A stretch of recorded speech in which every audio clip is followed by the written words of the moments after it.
Hey everyone, what's good? We are back with the round 15 review for SuperCoach 2025. So first thing you're probably noticing, fresh cut. Look at the fade. You know the vibes. But yeah, I do actually have a few important announcements that I wanted to get into with you guys. So I've written them down on my phone, coincidentally enough. So number one, who just watched Game 7? I think it was a decent enough game given the circumstances. Obviously, once Tyrese went down, it was kind of like we know what's gonna happen. But look, Indiana actually put up a pretty good fight for the first three quarters, and then yeah, the gap widened. It was actually well, I mean, it got decently close in the fourth. It got back to 10 points. I like the McConnell madness, the McConnell mayhem. That was crazy in the third, but yeah, overall it was an okay game. Okay, enough basketball talk. So, one other thing I think is really important to mention is I've just been seeing recently in the whole like AFL Fantasy Supercoach related space that there's been a bit of beef going on, a bit of conflict. And so I just wanted to say I kind of want to get in on it myself. So if you guys have anyone that you think I should target, drop a comment, drop who you want me to target, what you want me to say as well, and let's just create some more beef. Let's create some more animosity in the community because I think if there's one thing the Supercoach community needs, it's more animosity, more hostility amongst all the creators, which I myself am one. I am a creator. So yeah, and yeah, I think like we're pretty much we're gonna be like think of it as if we're like, you know, a vegan a vegan, we're creating artificial beef, that's what vegan people do. That's what they eat, sometimes, like if you go to the supermarket, you can have fake beef, or ficken, fake chicken. So that's what we're going to do here. So drop a comment, drop what you want me to say, and yes, that's what we're going to do. Anyway, into the video for today. So 1925 is our score for this week. Very bad score. Very bad score. Top 39%. Really, we just had like, most of the team scored well, but we just had a few catastrophes, you know, and a few divots, I must say. And that ended up leading to a pretty bad score overall. We dropped about 4K. And yeah, I mean, take a look at the team. I actually don't think it's that bad, but like just a few bad things. Like obviously unlucky with Whitfield going down. Hopefully he gets better. He's got the bye, so he should be fine post bye. But yeah, hope he gets better. Uh yeah, Cherry 79 for the captaincy was the other big one. Just when a lot of people had Luke Jackson in the team and Luke Jackson as captain, you know, scoring 180 or whatever he scored. Let's search him up again. What did he score again? He put up 186. So, and captaining him, it obviously wasn't gonna end up with the best result for us. No, it was not. So, yeah, it is what it is. It is what it is. But we had a few other big scores in the team. McRae went well, Dacos went well, Butters went well. Uh, so yeah, it is what it is. The two guys we did trade in last week, Brayshaw and Hewitt, they went okay.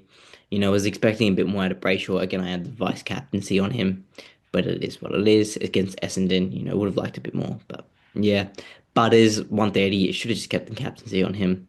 Would have got an extra, 51 points, but it is what it is. Going through the team, so Max Holmes, another 110. So really just consistent from him. Sinclair 65.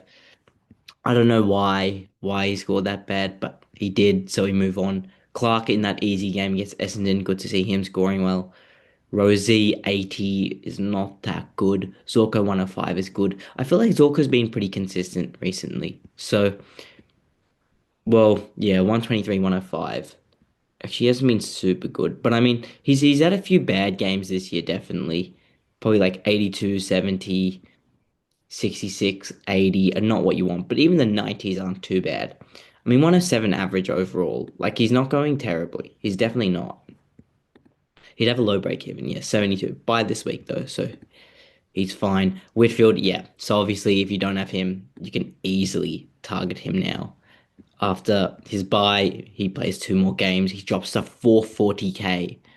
This is a guy I traded in for. At least it wasn't too bad. I traded him in for 550k, I think. I traded him in for. So at least I'm not one of the people that traded him in for like 600. But still 550 for a guy you're gonna get at 440. And my average for him in the team has been I had 84, 140, 16. What's his 3 round average? Let's check that. 3 round average is 80 for 540k. It is what it is. And yeah, again, injury. So it's not his fault. It's not his fault. It's not like he played bad. But yeah, Caleb Smith, 55. So happy with this guy. Zero break even. Should keep climbing, definitely keep increasing in price. So what do they got him? I think, yeah, if we hold maybe another 2, 3 weeks. Clark, I think we're going to get rid of this week. Number one, he does have the buy. Number two, his break even is creeping up there now as well at 34. So he's probably one you can just trade. That 29 his price cycle hits. Probably once it comes out, he'll be good. But just with the buy and just with the guy that we want to get, it makes sense to trade him. Yeah, midfield, look, the players in here I'm happy with. They just need to score better. Neil 72, that's just not what you want. It's just not. But against Geelong, we did trade out Will Ashcroft. So that obviously hurts a lot. But so we traded him out for George Hewitt, and the thinking behind that was Hewitt, his break even was quite low. Will Ashcroft's was quite high. I think he actually did manage to get it. Yeah, I think his break even was high 120s, so he managed to get that, went up a little bit in price. But Hewitt actually went up more in price, and now Will Ashcroft has the buy. So look, I still think it was the right call to do it, but obviously, yeah, I lost a few points this week from it. So it is what it is. Chera 95, look, this is his floor game.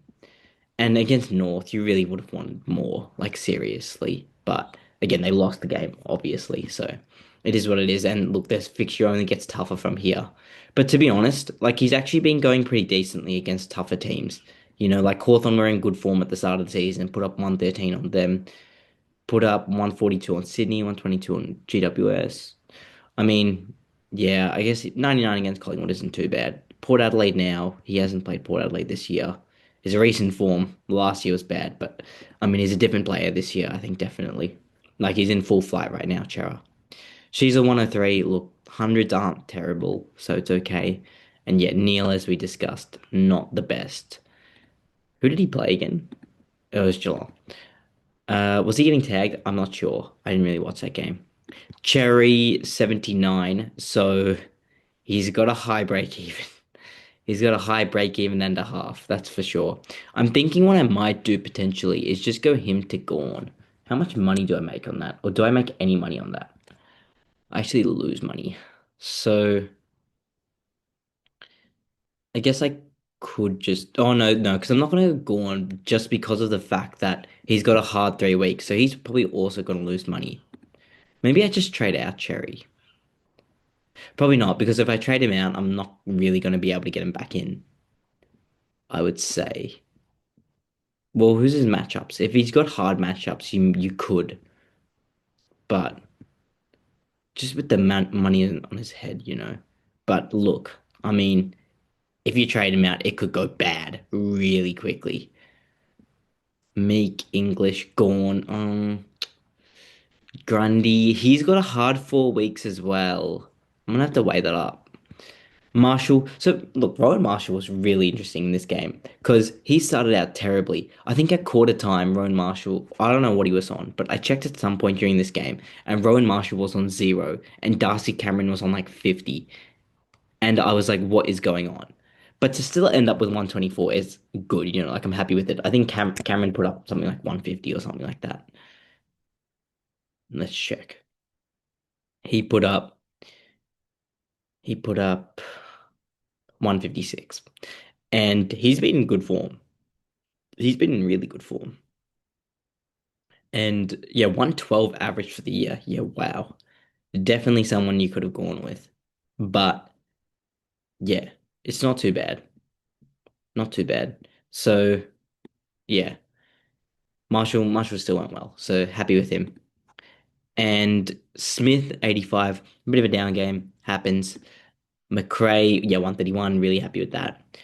Daniel, 91, look, this is what he does, Caleb Daniel. So let's just see.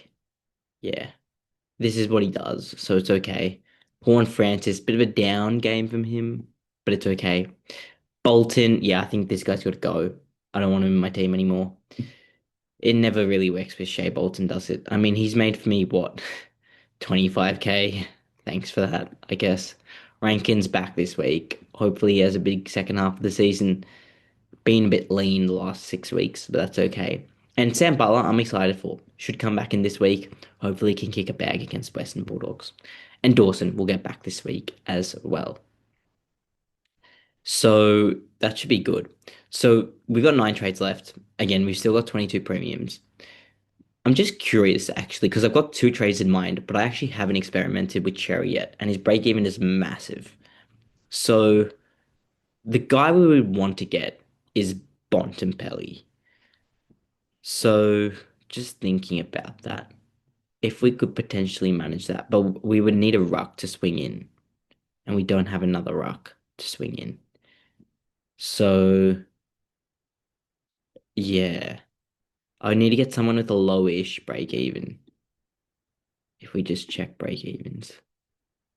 Madden. Oh, he's already played that third game though. Low key, if he hadn't played that third game, we could go with him. But just because he has, I think we'll pass. He scored a 99. But the thing is, like, Briggsy's gonna come back soon, and he's got the bye this week. So yeah, oh, we probably should have brought him in. Oh, I don't know. But yeah, there's no one else really, to be honest. There's no one else really. So I think we'll bypass that idea. Blackiston, I guess you could, but he's got the bye this week. Although we might bring in Essendon forward regardless. But okay, so the ones that I was thinking was Bontempelli, for some reason, 177 break even. Of course, that's what he scores. So he matches his break even. He basically holds price. So I was expecting maybe we could get him at 550, 560k, maybe 540k, being really optimistic, but he got his break even. So that's not going to happen. So yeah, he's actually projected to go up in price this week. 102 break even now. So he's going to have to come in. And basically, probably at this point of the year, what's good is we can just trade out our weakest premium.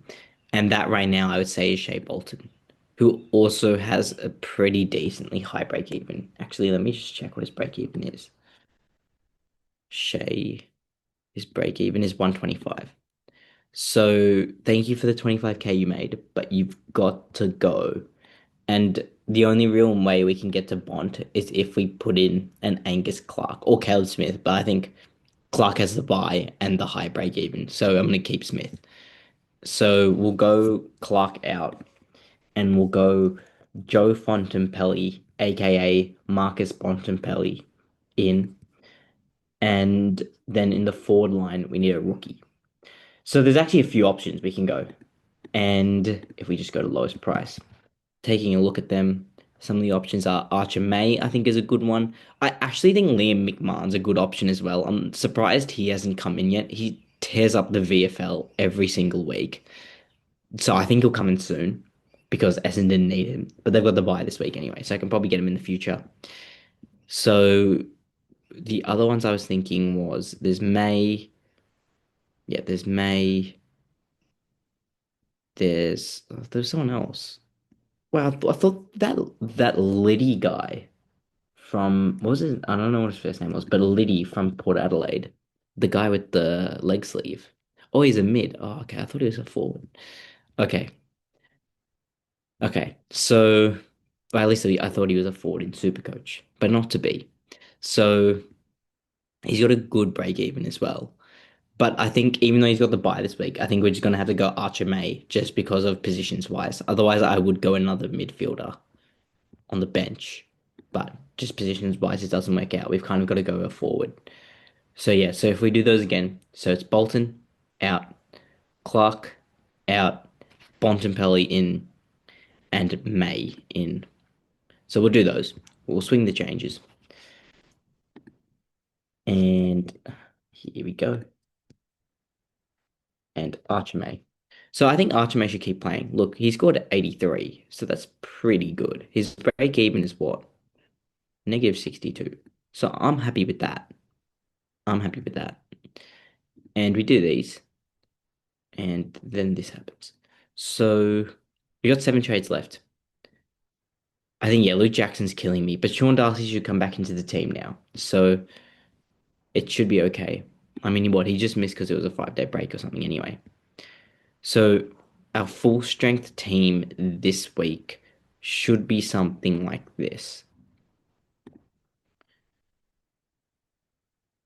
So 1, 2, 3, 4, 5, 6, 7, 8, 9, 10, 11, 12, 13, 14, 15, 16, 17, 18, 19. I also think Butler will play, so he should play. So 20. And he could actually have a good game against North. Hopefully, maybe he can get on the end of 2 or 3 goals, that is, not behinds. And yeah, can just play well. So that would be good against North. Does he have any prior history? He does not. So what did he actually hasn't kicked a goal yet since he returned, but he had 19 touches, 6 tackles. That's pretty good. So yeah, I'm happy to go this for this week. Again, we still need one more premium in the team, and McCarthy basically that means he's going to be on the bench from now on for the rest of the year. Yeah, because none of our mids have defensive mid swap, which is a bit annoying because I would want one of them too. I'm not really going to trade them out. So yeah, okay, let's see. So captaincy wise, Sinclair has Fremantle, no. Clark, St Kilda, no. Rosie, Carlton, no. Kev Smith, no. McCarthy, low-key McCarthy. Collingwood's going to be pumping it into their forward line. There's going to be a lot of ball down there, potentially a lot of behinds kicked, potentially a lot of kickouts. Low-key could go McCarthy vice captain. I wouldn't go the captaincy, but you could go the vice captain. I'll think about it. Brayshaw, I want a bounce back game, please. Butters against Carlton, that could be a good matchup. Bontempelli against Sydney could be all right. Dacos against West Coast, that's a good matchup. Hewitt against Port is good. Cherry against Port. Sheasel against Hawthorn. Cherry against Hawthorn. Marshall against Freo. That'll be a tough matchup for him against Jackson and Darcy. McRae against Freo. Daniel against Hawthorn. Horn Francis against Carlton. Rankin against Richmond. Butler against North. Maybe Butler could kick a bag, low key. We'll see. Dawson against Richmond. That's a good matchup as well. So there are a few good matchups. I think probably the best ones, you look at this, you would say the best matchups this week are Dacos, Dawson, I would say. One of them should score well. Dacos and Dawson. I'll do that. I'll do vice captain into captain. So yeah, 20 people playing this week. 17 of those are premiums. McCarthy is the highest averaging player in the competition, so he's basically a premium. So basically 18 premiums playing this week, which we're happy with. So 7 trades left. We need one more of those to be upgraded. So that's going to be a forward line. So yeah, we need Caleb Smith will be good. He should hopefully get up to be honest, around high 200s, maybe even 300k. But we need someone to go with him. We need someone else to get up to around 250. But I just can't see who that's going to be at this point. How much cash do you have in the bank? Why can't I scroll up? 4k, not much. Yeah, I can't see who that's really going to be. Yeah. So we might need 2 trades. It might be like Husway down at 175 and maybe Butler down as well. I mean, I'd like to keep McCarthy. That's the thing. I'd like to keep McCarthy for the remainder of the year, just as a swap. That would put us down to 4 trades, and I'm fine with 4 trades, I would say, if we've got 23 premiums. So yeah, I'm happy with that. So I think that's pretty much all there is to it. Also, I am going internationally abroad over the next few days. So I'm actually not sure when the next Paragon video will be, just cause again, I'm not really going overseas to watch football. So I'm not sure how much football watching I'm going to do, and thus how much Supercoach recording I'll be doing or checking of scores. I mean, I'll still play, I'll still update my team, but a bit of a time zone difference. I'm going to Malaysia, Malaya, as the kids say nowadays. Not really, Malaysia, and I'm going to Japan. So, yeah, I'm going to those two places. Not sure how much football watching I'll be doing, that's for sure. But to be honest, I haven't been watching that much football anyway, so it's not really going to be that different. But yeah, not sure how much Supercoach checking I'll be doing. Again, it's kind of like how much have I been doing recently? Probably not that much, but I think it's okay. I'll still try to pump out a video. Like I like recording, so that's why I do it. So I do like recording, so that's what I'll try to do. The time zone difference isn't massive anyway. I think it's only like 3 or 4 hours in each place, so we should be fine in that regard, you know? But yeah, like captaincy, vice captain is the main thing. And trades next week, we're probably just gonna hold trades for the rest of the year. Like again, we've got 7 trades, so 3 of those is gonna be our last upgrade. Hopefully two, but probably three. And then for the last 4 is just gonna be injury trades. But like you look at it overall, like this is a good team. Like I'm happy with our premiums. Like no one here am I dissatisfied with, maybe besides a Rankin with the way he's playing and the fact we don't have Jackson and Gorn. Probably Jackson and Gordon the main ones. But with Luke Jackson, with Darcy back in the team, it's going to affect him anyway. So it was just this week was a killer, going up against Vigo Vicentini, who's the first gamer. It was obviously going to be a bloodbath. So yeah, it is what it is. But that's just that. That's fine. These things happen. So yeah, I think I still will post, but we'll see. We'll see how things go. Anyway, that's pretty much all I've got for this video. Thank you guys all so much for watching, and I will see you in the next one.